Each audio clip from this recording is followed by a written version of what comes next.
안녕하세요. 곽종호입니다. 자, 벌써 강의를 시작한 지가 좀 됐죠? 오늘 강의는 정말 제가 야심차게 열심히 준비했습니다.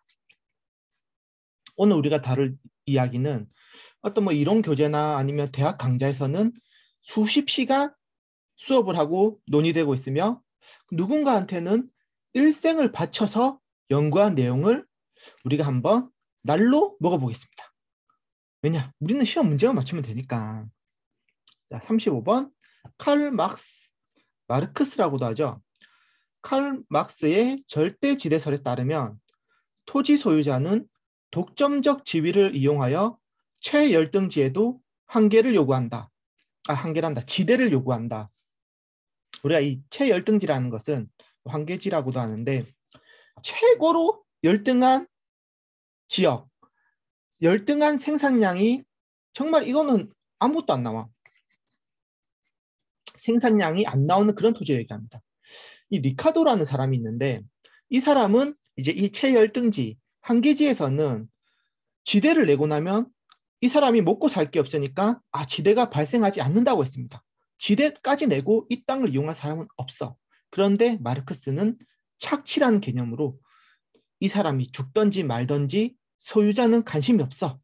무조건 지대를 요구한다고 하였습니다. 그래서 칼 마르크스의 절대지대설에 따르면은 최열등지에서도 지대가 발생합니다. 아니 그러면 이 최열등지에서는 이건 내가 한계야. 나 이 한계지에서는 지대 주고 나면 나 굶어 죽는데?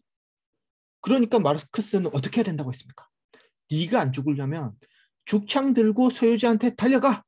혁명 일으켜. 라고 이야기했죠.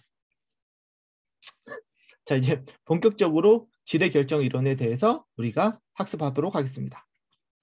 이 리카도라는 사람이 굉장히 유명한 고전 학파 경제학자입니다. 이 사람이 이제 차액지대설이라는 것을 주장을 해요. 이 차액지대설이라는 것은 이 차액, 비옥도의 차이가 지대를 결정한다고 했습니다. 우리가 이 비옥도 요거를 꼭 기억해 주셔야 됩니다. 우리가 바보가 아니라면은 내가 농사를 짓는 사람이야. 당연히 비옥도가 높은 땅에 지대를 많이 지불하겠죠. 이 비옥도가 높은 땅이라는 것은 더 많은 수확이 기대되기 때문에 당연히 더 많은 지대도 지불해야 될 겁니다. 그리고 이 리카도는 수학 체감의 법칙을 이야기합니다. 이 수학 체감이라는 게 뭐냐면 우리가 이 일정한 토지에서 작업하는 노동자 수가 증가하면 물론 이 생산량도 증가할 수 있겠지만 1인당 따지면 이 1인당 수확량은 점차 줄어든다 이 이야기입니다. 우리가 10평의 땅이 있는데 이게 농지가 있는데 한 명이 쌀 10kg를 만들어낼 수 있어. 그런데 두 명이 하니까 18kg가 생산되더라.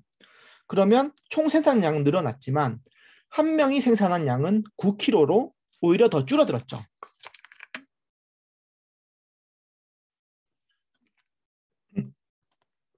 그러니까 이 리카도나 멜서스 같은 고전학파 경제학자들은 수학 체감의 법칙을 기본적으로 깔고 갑니다. 그리고 이 주장들이 나중에 토지나 노동, 자본 각 분야에 영향을 미쳐가지고 한계 생산력 체감 법칙으로 이제 일반화되었죠.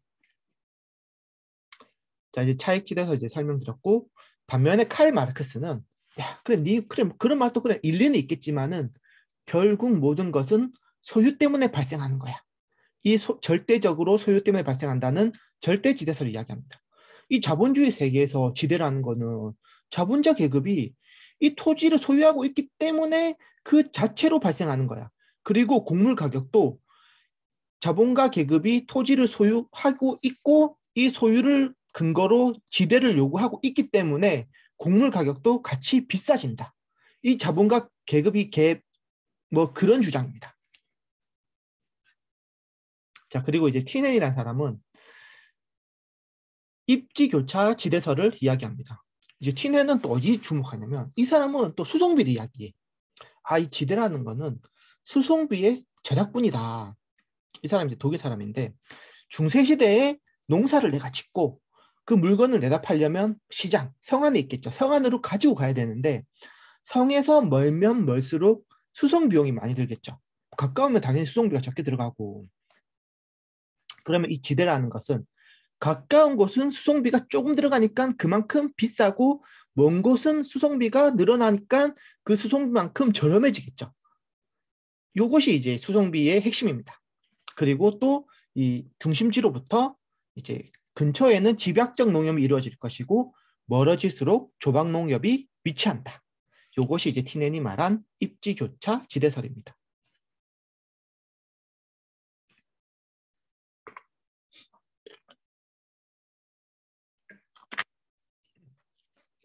자, 이제 도시 토지인 지가 이론으로 좀 넘어가 보면, 마샬이라는 사람은 위치가 좋으면 지가가 높다, 그렇게 이야기했고, 허드란 사람은 우리 허들을 이제 적응서 찾아하는 거죠. 허드란 사람은 접근성이 높으면 지가가 높다. 그리고 이제 헤이그란 사람은 마찰지대 이론에서 교통비가 낮으면 교통비의 절약분이 바로 지대다라고 이야기합니다. 뭐 또 그 위에 이제 페널티 이론이라고, 이 사람도 이제 교통비의 절약분이 지대다. 그런데 거기에 티넨의 이론을 현대 도시에 조금 적용시켜서 이야기한 게 있고, 그리고 또 인간 생태학적 이론이라고 있습니다. 이거는 이제 누가 뭐래도 이제 사람은 꽃보다 아름답다고 하죠. 그것도 원칙이 있는 게 아니라 그 잠재적 토지 이용자의 성향에 따라서 결정된다. 우리가 부동산 이야기할 때 항상 뭘 이야기합니까? 호가 이야기하죠. 부르는 게 값이다. 부르는 가격. 이 호가가 중요한데, 잠재 토지 이용자들의 이 호가를 부르는 이 호가 과정이 지가를 결정한다는 그런 이론입니다. 자, 제가 이 포인트만 이렇게 콕콕 집어드렸으니까 반드시 이 포인트를 암기하시기를 제가 당부드리겠습니다.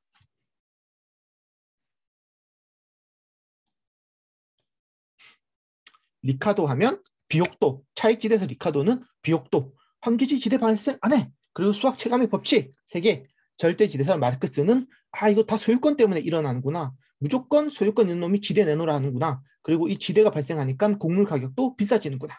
그리고 티네는 수송비, 중심지로부터 멀어질수록 조박농업이 위치하고 수송비 때문에 지대가 낮아지겠죠. 그리고 우리의 이제 도시의 지가에서는 마샬은 위치, 허드는 접근성, 헤이그는 교통비, 페널티는 수송비, 인간 생태학적 이론에서는 호가 과정을 중요하게 생각하구나. 이 포인트들을 반드시 암기 당부드리겠습니다. 제가 2번 이야기 드렸는데 사실 한 3번 정도 말씀드려도 지나치지 않은 그런 내용입니다. 자, 이제 36번을 넘어가서 부동산 이용 활용에 관한 이야기를 하겠습니다. 도시 스프롤 현상은 도시 외곽의 주거 지역에서 주로 발생한다. 이거 도시 스프롤이 뭘까? 이 도시 스프롤에 대한 용어만 알면 풀 수 있는데, 용어를 모른다면 찍어야 되는 그런 문제죠. 혹시 스프레이 아시나요? 요즘은 이제 멋쟁이 학생들이 못 낼 때 이제 뭐 왁스나 영양제를 바르는데, 뭐 제 시절이라고 하면 좀 그렇지만은 뭐 예전에는 이제 무스 바르고 스프레이를 쫙 뿌렸죠. 이 도시 스프레이라는 거는, 도시 스프롤이라는 거는 이 스프레이를 떠올리시면 됩니다. 스프레이 이렇게 쫙 뿌리면 이 스프레이 어떤 이 분사되는 것이 막 불규칙적으로 이렇게 분사가 되죠. 즉 도시의 무질서한 확산을 도시 스프롤이라고 합니다. 간단한 이야기죠. 우리가 이제 도심이 있으면 이 도시 안에 인프라가 존재하겠죠.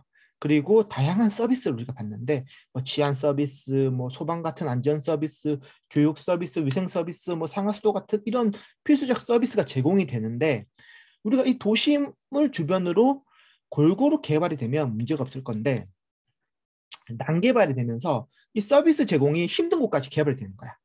그리고 이제 이 도심에서 멀어진 곳, 외진 곳 같은 경우에는 불나면 소방차 가기 힘들고, 경찰서가 뭐니까 치안 서비스가 조금 부족하고 범죄가 빈번해지겠죠. 불량 뭐 주택지라든지 이런 곳이 형성이 됩니다. 뭐 우리가 슬럼화 된다고도 이야기하죠. 그리고 이제 이런 도시 스프레 현상은 도시 외곽부에, 외곽으로 갈수록 그런 일이 많을 거니까 외곽부의 주거나 상업 지역에서 주로 발생합니다. 때문에 이렇게 막 스프레이 뿌리듯이 불규칙한 확장이 아니고 규칙적으로 계획적으로 확장하는 것이 좋다는 것이 도시 스프롤 이론입니다. 이제 이 도시가 이제 무차별적으로 우리 확산되지 않도록 이 도심이 있으면은 우리가 이렇게 이쪽은 안 돼, 이쪽은 안 돼, 이렇게 이제 뭐 그린벨트 같은 걸로 우리가 제한을 하거든요. 그러면 이렇게 그린벨트 이렇게 제한을 걸어 놓으면은 이 안에서 개발이 돼야 되는데 이쪽은 이제 가격이 비싸니까 이 그린벨트 밖 개구리 띵뜨듯이 이 벨트 너머로 개발이 됩니다. 그러니까 우리가 이 개발을 사실은 인위적으로 막을 수가 없는 거죠. 이걸 보고 우리가 뭐 비지적 개발이라고도 이야기합니다. 우리 이제 도시 스프레 현상 이야기하는 거죠. 제 경험 어떤 게 있냐면 우리 인터넷이 있으면 이 도시 중심지에 있고 이제 인프라가 좋은 곳일수록 인터넷이 빨라요. 그리고 이제 외곽 지역도 인터넷 서비스는 되지만 기본 인터넷보다 더 빠른 인터넷, 더 좋은 인터넷을 이제 제가 쓰려고 하니까 서비스가 안 되더라고요. 사실 그러니까 이제 우리 도시 스프레 현상에서 봤을 때 제가 이제 있던 지역이 그렇게 뭐 개발하기 좋은 지역이 아니었던 거지, 난개발된 지역이었던 거지. 자, 이제 직주 분리에 대해서 이야기하겠습니다. 직주 분리는 말 그대로 직장하고 주거지가 이게 분리된다는 이야기죠. 우리가 초기에는 당연히 도시가 이제 처음에 이제 형성될 때는 직장과 주거가 가까이 있습니다. 그런데 이제 도시가 커지고 발전하다 보면 일단 주택 가격도 상승하게 되고 이제 도심이 상업지가 되면서 주거지는 점점 외곽으로 밀려나게 됩니다. 분리되는 거죠. 그리고 뭐 이걸 이제 뭐 외국에서 미국 같은 데서 보면은 밤이 되면은 이 중심가는 불이 꺼져 있고 이 주변에 주거지는 불이 들어와 있어서 마치 도넛 같다고 해서 이것을 도넛 현상이라고도 이야기합니다. 그런데 이제 현재는 이제 어떠냐면은 도시가 너무 발전되면서 이제 대도시가 됐어. 대도시가 되니까 영향권이 점점 넓어지겠죠. 그러니까 직장하고 주거지하고 멀어져도 너무 멀어진다 이거야. 왜냐면 가격이 너무 올랐기 때문에 계속 밀려나는 거야. 그러면 다시 직장 근처로 주거지를 옮기는 현상이 나타납니다. 아니 선생님, 주택 가격이 올라서 외곽으로 밀려난 사람들이 어떻게 다시 가운데로 돌아옵니까? 이제 주거 환경을 좀 열악하게 만드는 수밖에 없겠죠. 우리가 뭐 기술적으로 주상복합도 지으면서 건물을 굉장히 요즘은 뭐 30층, 50층 흔하죠. 높게 짓고 주차장은 기계식으로도 짓고 그리고 우리가 흔히 이제 도시형 주택이라고 하잖아요. 원룸이나 투룸처럼 굉장히 작게 해서 세대수를 많이 만든 건물들. 그러니까 이제 이런 건물들은 이제 내가 이제 들어갈 수 있는 거야. 내 직장 가까이. 그래서 이제 이런 현상을 리턴 현상 그리고 이제 직주 근접 현상이라고 합니다. 이해되셨죠? 직주 근접 현상은 이제 직주 분리와 반대인데 다시 리턴한다. 근데 왜 리턴할 수 있냐? 주거 환경이 열악한 것을 감수하면서 돌아오는 거죠. 그리고 이제 자 3번 한계지가 법칙. 자, 이 한계지가 법칙이 뭐냐면 어떤 도심이 있어요. 우리가 이 도심지를 뭐 CDB라고 줄여서도 부릅니다. 뭐 센트럴 비즈니스 디스트리트의 줄임말인데 이 도심 주변에 이게 주거지가 형성될 건데 이 주거지의 한계지각까지끼리는 서로 연동이 됩니다. 왜냐? 우리 지역성이 있으니까. 만약에 우리가 해운대 1동 가격이 높아졌어. 그러면 바로 옆에 2동도 영향을 받아서 호재다 호재 하면서 영향을 받아서 같이 높아지겠죠. 그리고 3동도 높아지고. 그래 이 영향을 받는 이 영향권을 명확하게 구분할 수 없겠지만은 연관성이 있단 말이야. 그런데 이 연관성 있는 곳이 이어지다가 어느 순간 여기서 다리를 건너면 저기는 시도 다르고 저기는 농사 짓는 농지야. 그래서 이 농사 직전에 우리가 이 땅을 연관성 있는 이 마지막 땅을 한계지라고 합니다. 택지 이용의 최원방권.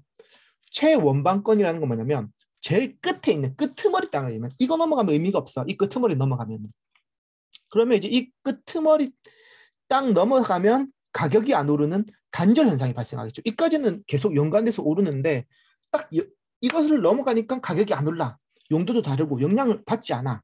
그런데 이 도심으로부터 좋은 도로가 개설되고 지하철도 생기고 인프라 확장이 된다면 이 한계지가 연장되는 겁니다.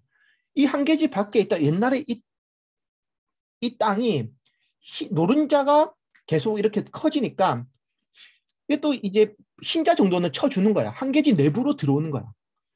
이제 도심이 있고 이 영향을 받는 땅과 영향을 받지 않는 땅의 가격 차이가 굉장히 많이 났는데 이 영향받지 않던 땅이 뭐 교통 같은 게 발달이 되면서 영양권 안으로 들어오면서 이 가격도 올라가는 거죠. 이해되시나요? 자, 오늘은 너무너무 어렵지만 중요한 내용을 제가 정말 포인트만 정리해서 말씀드렸습니다. 그리고 이 포인트들이 전 과정 그리고 전 과목이 모이면 굉장히 어렵고 우리가 힘들거든요. 이렇게 해도 우리가 어려운데 너무 많은 내용과 너무 심화된 내용, 어려운 거 공부하려고 하지 마시고 소화될 수 있는 만큼 꼭꼭 씹어서 섭취하시기를 당부드리겠습니다. 시청해 주셔서 감사합니다. 다음 강의에 뵙겠습니다.